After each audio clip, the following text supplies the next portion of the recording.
এই জিনিসটা দেখতে হার্মলেস, একটা ছোট গোল্ডেন ব্রাউন চপ, কিন্তু ভেতরে আছে একটা বিপদ।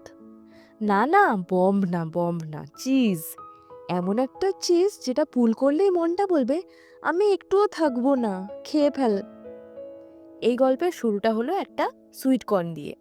মাছের চপের দেশে একটা ভুট্টা স্বপ্ন দেখলো সেও একদিন চপ হবে। কিন্তু স্বপ্ন দেখলেই কি হয়? চপ হতে গেলে তো ক্যারেক্টার লাগে, লাগে গন্ধ, আর লাগে মাঝে মাঝে চিজের ইমোশনাল মেলডাউন। আর তখনই এই ভুট্টা চাপ দিয়ে গেল ক্রিসপি শেলের ভেতরে, চিজের সঙ্গে মিলল আর তৈরি হলো চিজি কর্ন বম। বাড়িতে হলো যুদ্ধ।